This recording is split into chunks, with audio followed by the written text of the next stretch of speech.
Hello, this is Chapter 3, Pippi Plays Tag with Some Policemen. It soon became known throughout the little town that a 9-year-old girl was living all by herself in Villa Villacula, and all the ladies and gentlemen in town thought this would never do.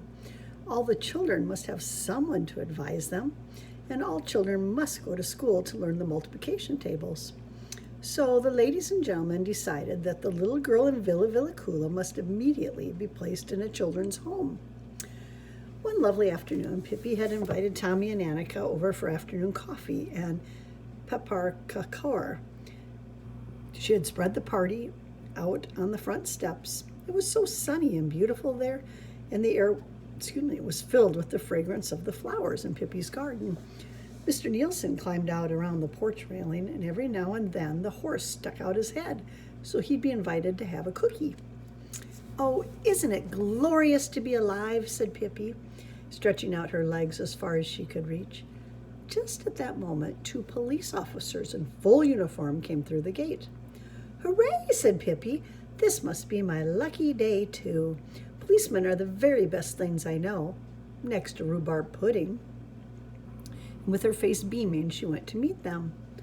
"Is this the girl who has moved into Villa Villacula?" asked one of the policemen.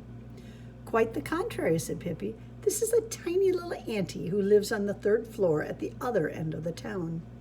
She said that only because she wanted to have a little fun with the policemen, but they didn't think it was funny at all.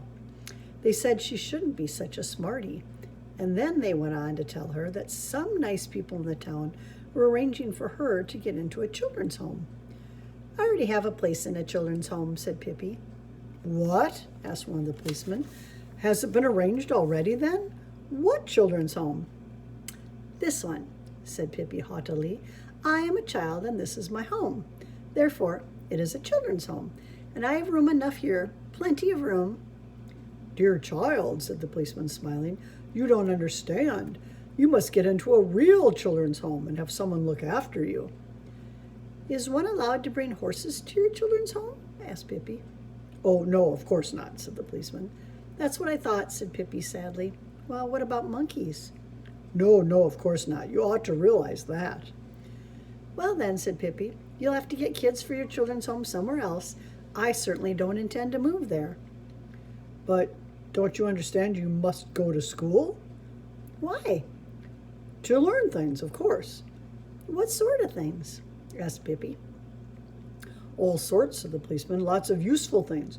Multiplication tables, for instance." "I have gotten along fine without any fructification tables for 9 years," said Pippi, "and I guess I'll get along without it from now on, too." "Yes, but just think how embarrassing it will be for you to be so ignorant.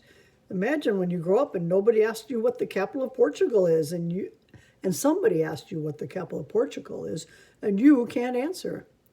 "Oh, I can answer all right," said Pippi. "I'll answer like this. If you're so bound and determined to find out what the capital of Portugal is, then for goodness sakes, write directly to Portugal and ask." "Yes, but don't you think you'd be sorry not to know it yourself?" "Oh, probably," said Pippi. "No doubt I should lie awake nights and wonder, what in the world is the capital of Portugal? But one can't be having fun all the time," she continued, bending over and standing on her hands for a change.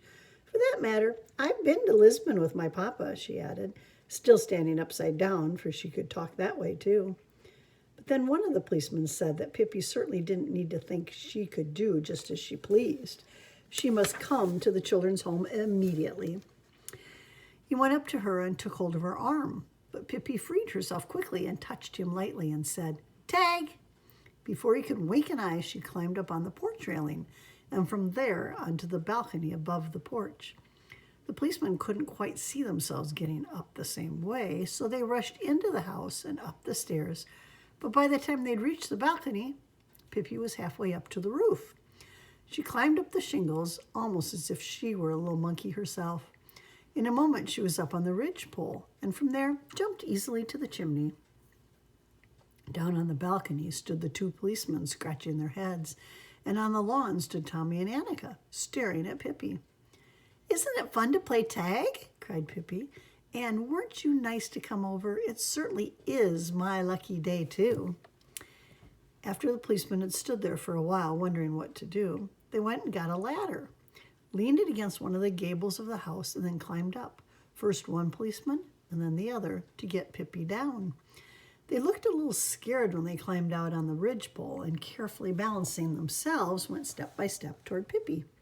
"Don't be scared," cried Pippi. "There's nothing to be afraid of. It's just fun." When the policemen were a few steps away from Pippi, down she jumped from the chimney and, screeching and laughing, ran along the ridgepole to the opposite gable. A few feet from the house stood a tree. "Now I'm going to dive," she cried, and jumped right down into the green crown of the tree, caught hold of a branch, swung back and forth a while, and then let herself fall to the ground. Quick as a wink, she dashed around to the other side of the house and took away the ladder. The policemen had looked a little foolish when Pippi jumped, but they even looked more so when they had balanced themselves backward along the ridgepole and were about to climb down the ladder. At first they were very angry at Pippi, who stood on the ground looking up at them, and then they told her in no uncertain terms to get the ladder and be quick about it, or she would soon get something she wasn't looking for. "Why are you so cross at me?" asked Pippi reproachfully. "We're just playing tag, aren't we?" The policeman thought a while, and at last one of them said, "Oh, come on, won't you be a good girl and put the ladder back so we can get down?" "Of course I will," said Pippi, and put the ladder back instantly. "And when you get down, we can all drink coffee and have a happy time." But the policemen were certainly tricky, because the minute they were down on the ground again, they pounced on Pippi and cried, "Now you'll get it, you little brat." "Oh, no, I'm sorry. I haven't time to play any longer," said Pippi, "but it was fun." Then she took hold of the policemen by their belts and carried them down the garden path, out through the gate, and onto the street. There she set them down, and it was quite some time before they were ready to get up again. Here she is carrying the policeman. Isn't that crazy? "Wait a minute," she cried, and ran into the kitchen and came back with 2 cookie hearts. "Would you like a taste?" she asked. "It doesn't matter they're a little burned, does it?" Then she went back to Tommy and Annika, who stood there wide-eyed and just couldn't get over what they had seen. And the policeman hurried back to the town and told all the ladies and gentlemen that Pippi wasn't quite fit for a children's home. They didn't tell that they'd been up on the roof. And the ladies and gentlemen decided it would be best after all to let Pippi remain at Villa Villacula. And if she wanted to go to school, she could make the arrangements herself. But Pippi and Tommy and Annika had a very pleasant afternoon. They went back to their interrupted coffee party. Pippi stuffed herself with 14 cookies, and then she said, "They weren't what I mean by real policemen. No siree. Altogether too much talk about children's homes and plutification and Lisbon." Afterward, she lifted the horse down on the ground, and they rode on him, all 3. At first, Annika was afraid and didn't want to, but when she saw what fun Tommy and Pippi were having, she let Pippi lift her up onto the horse's back. The horse trotted around and around in the garden, and Tommy sang, "Here come the Swedes with the clang and a bang." When Tommy and Annika had gone to bed that night, Tommy said, "Annika, don't you think it's good that Pippi moved there?" "Oh, yes," said Annika. "I don't even remember what we used to play before she came. Do you?" "Oh, sure. We played croquet and things like that," said Annika. "But it's lots more fun with Pippi around, I think, and with horses and things." Chapter 4, Pippi Goes to School. Oh, I can only imagine.